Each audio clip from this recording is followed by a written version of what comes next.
Infrastructure.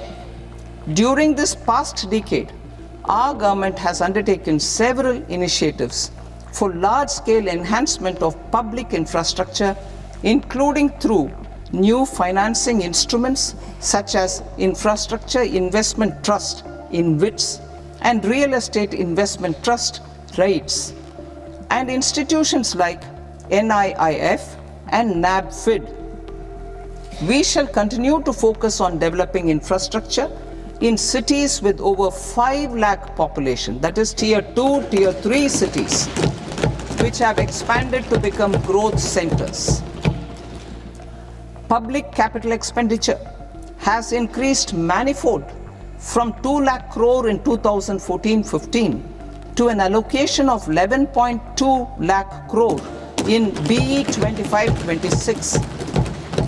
In this coming year, that is financial year 2026-27, I propose to increase it to 12.2 lakh crores to continue the momentum.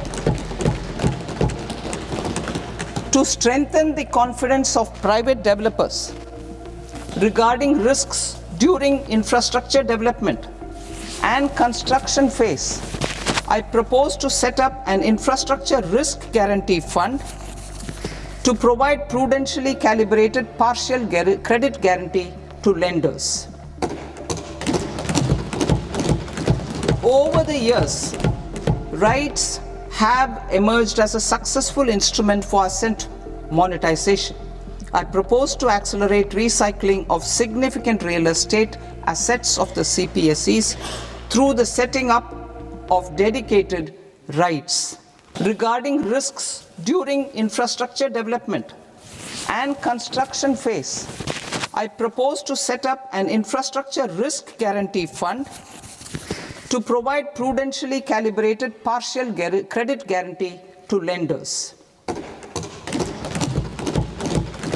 Over the years, REITs have emerged as a successful instrument for asset monetization.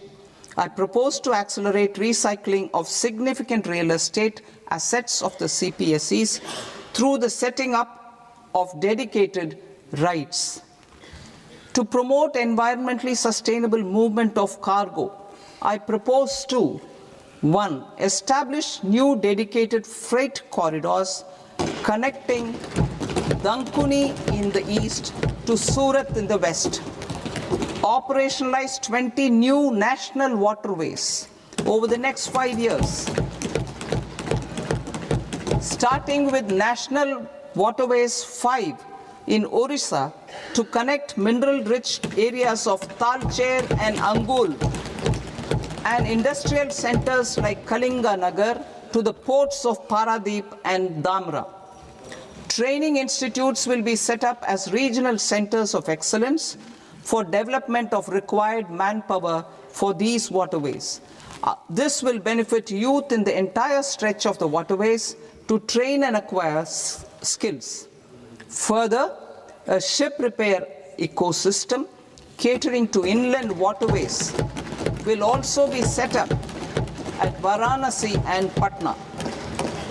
And C, launch a coastal cargo promotion scheme for incentivizing a modal shift from rail to road to increase the share of inland waterways and coastal shipping from 6% to 12% by 2047.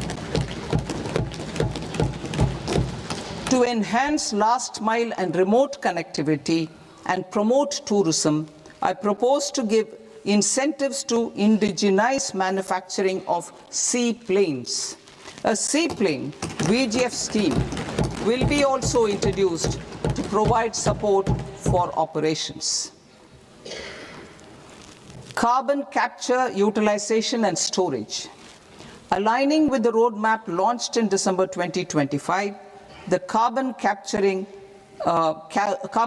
utilization and storage technologies at scale will achieve higher readiness and in end-use application across 5 industrial sectors, including power, steel, cement, refineries, and chemicals.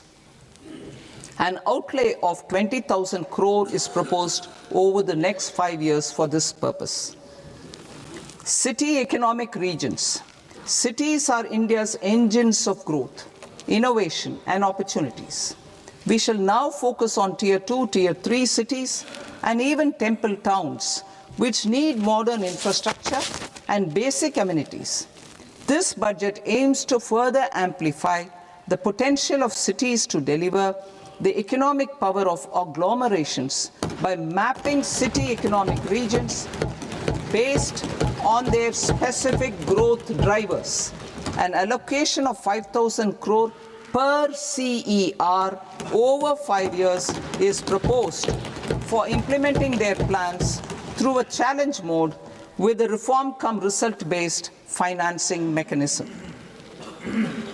In order to promote environmentally sustainable passenger systems, we will develop 7 high-speed rail corridors between cities as growth connectors, namely Mumbai to Pune, Pune to Hyderabad, Hyderabad to Bengaluru, Hyderabad to Chennai, Chennai to Bengaluru, Delhi to Varanasi, Varanasi to Siliguri.